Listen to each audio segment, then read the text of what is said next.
Доброе утро, дорогие друзья! Меня зовут Сталик Ханкишиев. Это программа о вкусной и здоровой пище. Меня часто попрекают, говорят: Сталик, у вас все блюда узбекские, азербайджанские, все из баранины, а мы баранину не любим. Не любите? Ничего страшного. Мои блюда можно готовить из любого мяса. Заменяйте на то, что у вас есть. Попадется хорошая курочка, попадется хороший петушок. Заменяйте смело. Вы посмотрите, какая у меня курица. Вся синенькая, но при этом хорошо упитанная. Я такую курицу на 3 ваших стейка не поменяю. Тем более, что сегодняшнее блюдо готовится именно из курицы. Я объявляю приготовление блюда, которое называется угро-ош. Слышали такое? Пробовали такое? Такого вам ни в одном ресторане не подадут, потому что это настоящая, аутентичная, совершенно подлинная узбекская домашняя еда. И блюдо это настолько простое, что на его примере очень хорошо учить готовить подрастающее поколение. Молодежь, подростков, зовите к экрану ваших детей.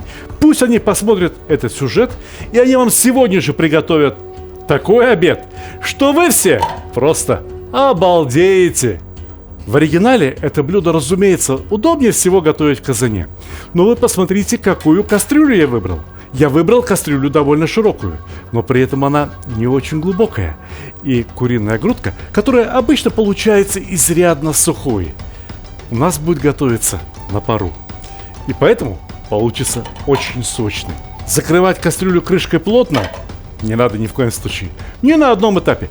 Пусть всегда остается щель, через которую выходит пар. Это правило. Это правила кулинарии, которые одни и те же. Что в Узбекистане, что в России, что во Франции. Вся наука кулинарии состоит из очень мелких правил. Одно из них я соблюдаю неукоснительно. Когда поставишь варить мясо либо курицу в воду, сразу посоли. Я беру 1 столовую ложку соли на 4 литра воды. Я взял 4 литра воды, потому что курица весит 1 килограмм 800 грамм. Если бы курица весила только килограмм, то я взял бы, не больше, чем 2,5 литра воды. Иначе бульон получится невкусным, жидким. А посолил я не только для того, чтобы курочку хорошо просолить, но еще и для того, чтобы пена как можно лучше отошла.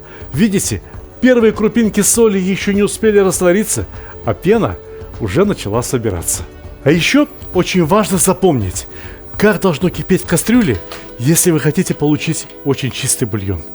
К слову сказать, с хорошей курицы и пены выходит совсем немного. Вот чуть-чуть снимем, чтобы бульон оставался идеально прозрачным. Ну и даже такое небольшое количество пены лучше снять для того, чтобы бульон получился идеальным, чистым, прекрасным. И сейчас самое время, чтобы отправить курице приправы и специи.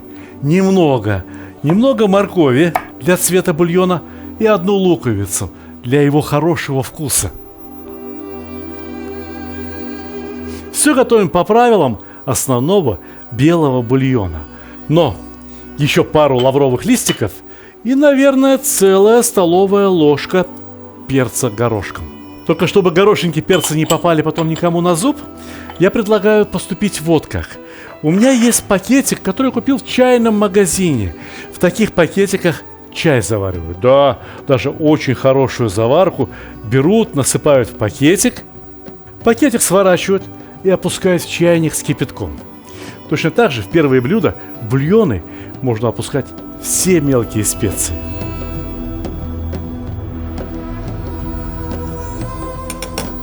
И вот вопрос. Чем же угро-ош отличается от обычного супа лапши? Во-первых, наличием овощей. А вот второй вопрос. Если в супе много овощей, разве это не шурпа? Что же это получается? Угро-ош это шурпа с лапшой? Нет, не совсем так. Для приготовления угро-ош используется один технологический прием, хорошо знакомый всем поварам русской и европейской кухни, а именно пастирование овощей. Вот сейчас я морковочку нарежу, типично по-узбекски, примерно так, как мы нарезаем ее на плов. Нарезали морковку ломтиками, а ломтики соломкой. Так быстрее будет готово, а кроме того, значительно больше морковного вкуса перейдет в масло. а точнее говоря в жир. Да-да, не в бульон, а именно в жир. Я не оговорился. И вот, предвижу возражение, Сталик, опять жир, а нам так хотелось диетического куриного супчика. Спокойно, друзья, пока вы со мной, у вас все будет хорошо.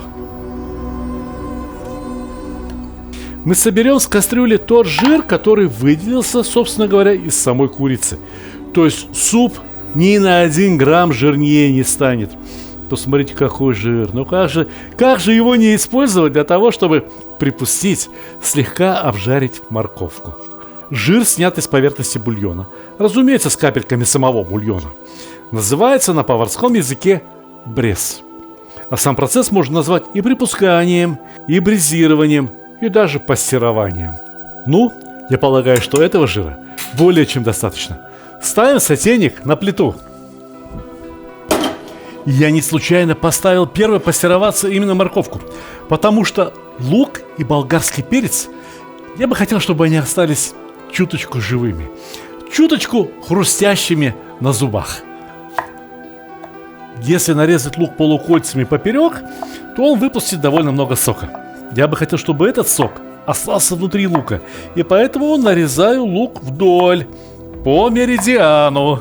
Точно так же нарезаем болгарский перец ломтиками вдоль.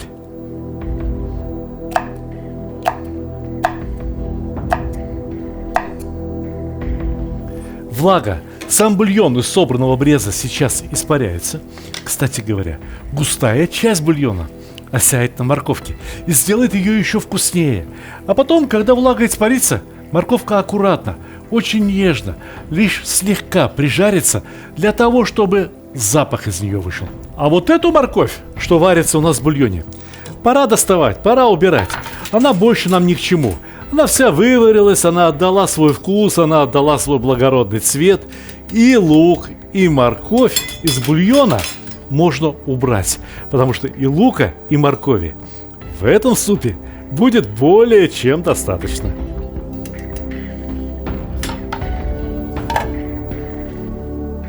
Ну теперь загляните.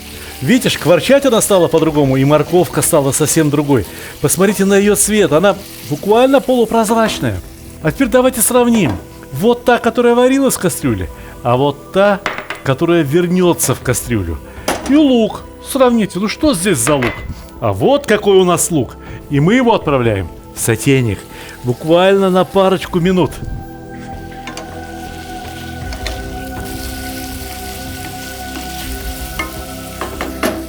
Понимаете, это будет красиво. Золотистый бульон, белый лук, желтая морковь и очень красный перец. И по вкусу это будет очень хорошо, это будет очень ароматно. Но не хватает кислинки. Не хватает кислинки, которые последние 150 лет узбекским блюдом обеспечивают помидоры. Но в угра-ош большинство людей помидоров не кладет. Так что же мы положим вместо помидоров? Смотрите, не переключайтесь, мы подходим к самому интересному, потому что курица уже сварилась, и ее пора доставать из кастрюли, чтобы она слегка остыла, потому что курицу положено нарезать на мелкие кусочки. Ух, вот это шкварчит по-узбекски, вот это пахнет по-узбекски, и вот это сделает наш суп, обычный куриный бульон, узбекским блюдом.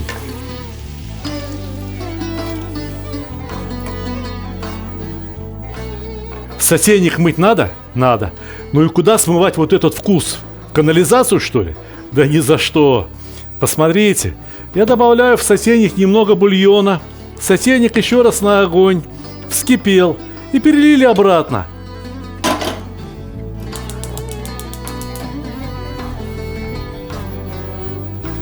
И вкус на месте. И сотейник практически чистый. Отлично приготовленную курочку снимаем с кости, нарезаем небольшими кусочками. Посмотрите, ножницами это делать очень удобно. Играли в детстве на спор? Загадывали желание? Мне кажется, наши дети даже уже и не знают таких забав. И опускаем курятину в кастрюлю. Пусть еще раз согреется, пусть все станет одним целым блюдом. Остался только один ингредиент, но очень важный ингредиент, от которого образуется само название блюда. Угро по-узбекски это лапша. Яичную лапшу в студию! Но прежде чем опускать лапшу, неплохо бы попробовать. А каково на соль? А каково на вкус? Ага. Отлично. Превосходно. Но не хватает кислинки. Кислинки, о которой мы с вами уже говорили. Помидоры я класть не буду. Я использую барбарис. Причем барбарис не узбекский. Барбарис кавказский. Красненький. Он сделает наш суп еще красивее.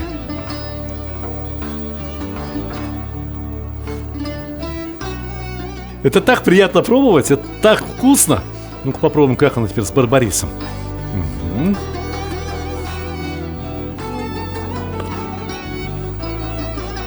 Супер, супер. Лапши не хватает. Знаете, 300 грамм, 400 грамм лапши более чем достаточно. Иначе суп получится слишком густой.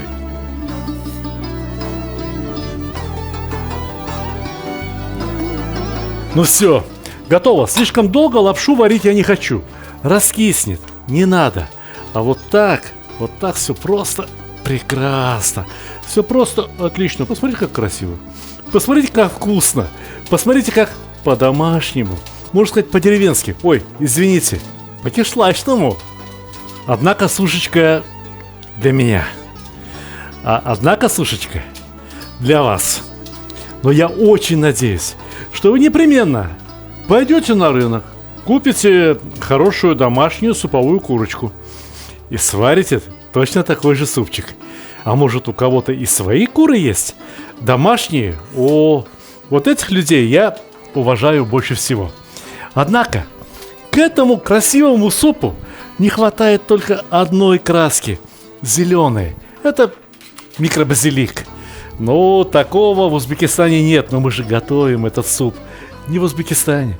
Мы готовим этот супчик зимой в Подмосковье, когда сердцу так хочется крепкого чаю и густой домашней лапши. Приятного вам аппетита!